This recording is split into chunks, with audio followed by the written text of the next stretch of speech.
Let's unpack this term of list decoding regime a little bit. And we'll look at this in a more concrete example in a few minutes, but just for the sake of getting through the abstract.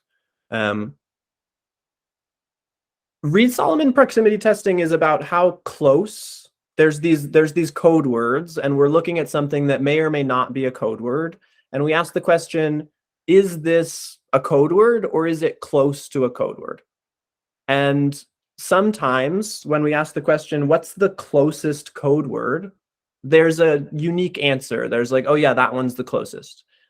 But other times I might be looking at some or I might be looking at some potential code word and ask what's the closest, and I might find, oh, there's like 4 or 5 that are actually equidistant, in which case I can't decode to a specific one. I can only decode to, like, I don't know, the closest one is one of these 5. And it turns out that the analysis of this, sorry, go ahead. Can you just go, like, I'm not sure I understand the meaning of code, like code word.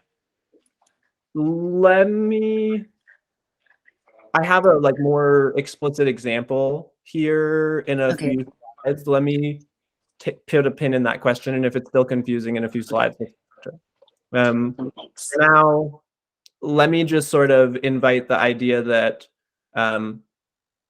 unique decoding is where things go as you would hope, and list decoding is, oh, things are a little bit more complicated here. So going back to the phrasing, will I click? Will I go to the next slide?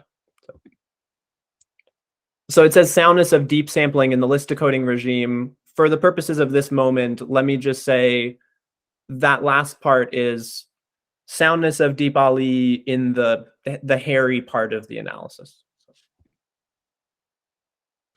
So here's the first 2 sentences of the abstract, which we've discussed a little bit.